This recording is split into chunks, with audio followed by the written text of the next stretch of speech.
Hello students, welcome to this video. In this video, we are going to see the beautiful poem. The beautiful poem is The Blind Louise, was written by George Washington Dewey. Before see the poem, let's know about the poet George Washington Dewey. He was an American poet. Blind Louise was published in 1842 in Rufus Wilmot Griswold's anthology.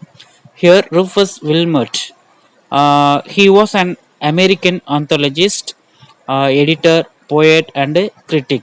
So, anthology means is a selected literary collection of literary.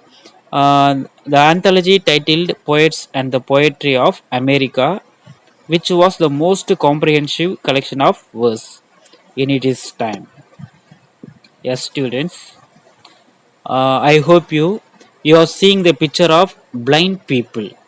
So a person with a totally blindness will not be able to see anything. Such a person wears sunglasses and use a white can stick. It helps them to identify uneven places. Am I right?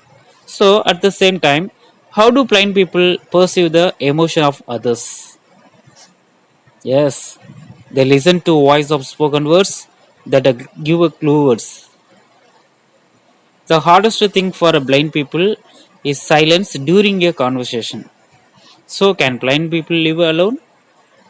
Cannot. They can't live alone. So what is the difference between visual impairment and the blindness? Visual impairment is decrease in ability to see or vision loss. Is decrease in ability to see.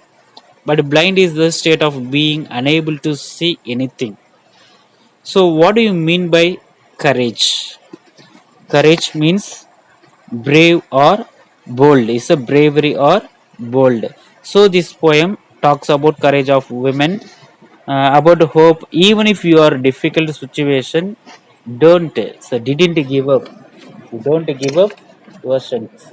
So in this poem, there was a lady named Louise who completed losing her vision. So the twin gift given by the God. So God has given the two eyesights for us. So it is gifted. So we are gifted. We have gifted to the God. So in this picture, one blind lady is sitting on the green bench in a beautiful garden, which is full of beautiful flowers. There are two butterflies flying in the garden, and the sun's shining is very beautiful. She seems to be happy. Gradually, she is losing her eyesight. Before she lose her eyesight, she had a one simple wish. What was that? Okay, let's explain this poem.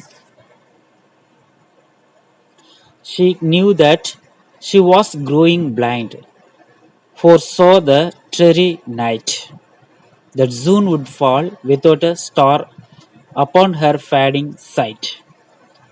Here, foresaw means is a knew beforehand. That means predict. Dreary means dark or dull. Fading means disappearing. So, in the first stanza, the poet, this lady, would already predict that she would become a sightless or vision, and the sky would be dull or like a starless dark night. The night will come without stars. Her eyesight is become reduced, so gradually fading. There is a gradually fading. In science stanza,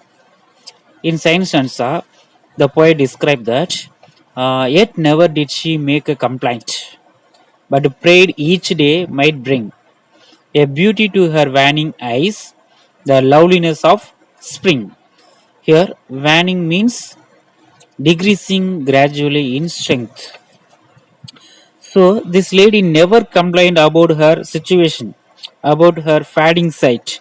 because she knew that her blindness was unavoidable. She prayed each day might bring beauty to waning eyes, a loveliness spring. So here spring means is the springtime season after the winter or before. So the beautiful sights of spring before she completed losing her eyes. She wanted to have a colorful image and wanted to have a memory of colorful world. So in this stanza, the poet described this. In next stanza, she dreaded that eclipse, which might perpetually enclose the sad memories of leafless world, a spectral realm of snow. So you are seeing the pictures eclipse, and next one is the spectral realm of snows. So here the eclipse means dimming of sight. So refers to the Louise love of sight.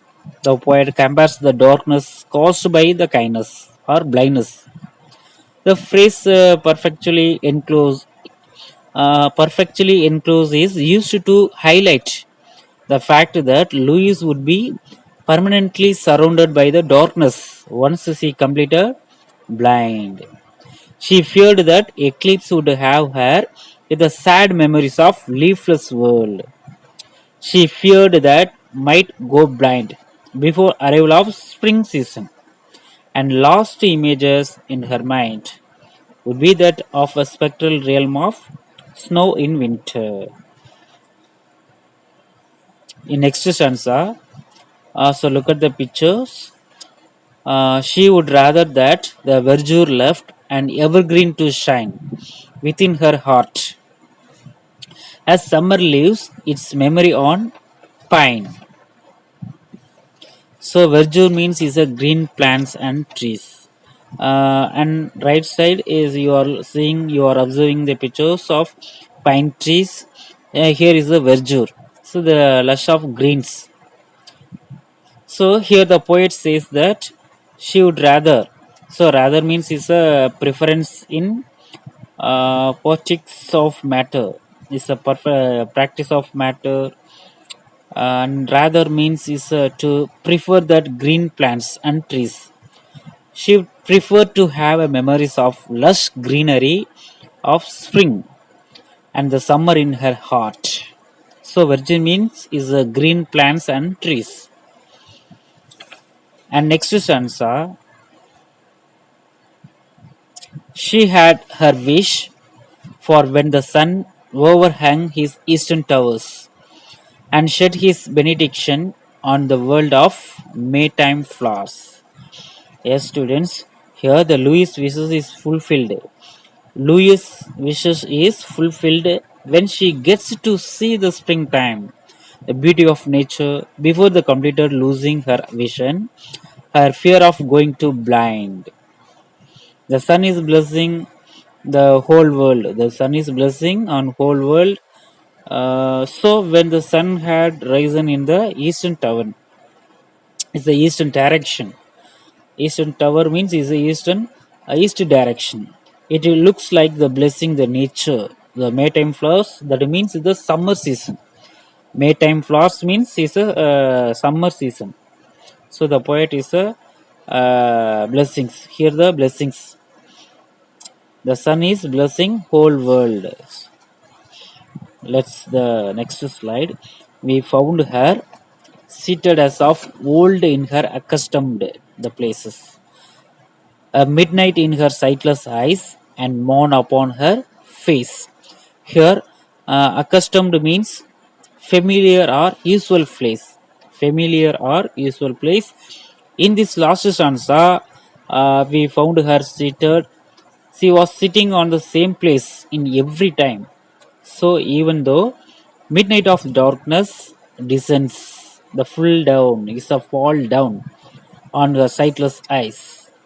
She had become blind, the bright spring sunshine on her face, giving her hope to live life in happiness and dignity and overcoming her handicap.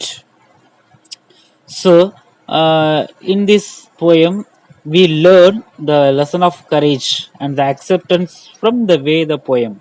The poem says, we also realize the power of hope, which can work the miracles and make our wishes come true. One should not lose hope in such a situation. One should learn to overcome challenge like Louise did. As students, we follow figure of speech.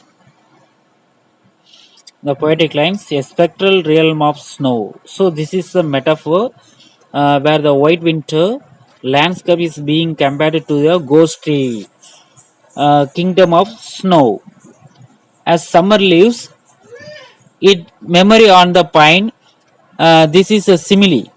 The poet compares the everlasting memory left by the nature's greenery in the woman's heart. So summers impact evergreen pines. A world of Maytime flowers. This is example of personification, where the sun is imagined as a human being, showering his blessings on the world. So, this is the literary terms of figure of speech, a simile, metaphor, personification. The poet used the literary terms simile, metaphor, personification. So, given in the poetic lines. First one metaphor, second one simile, third one personification. So an unusual achievement. Recently, the 25 years old visual impaired Purana Sundari from Tamil Nadu beats the odds and the cracked the UPSC exam. Since the audio study material was hard to find, her parents and friends helped her in reading and converting books to audio. So could become an IAS officer. So never stop chasing your dreams. So this news happened in the last year.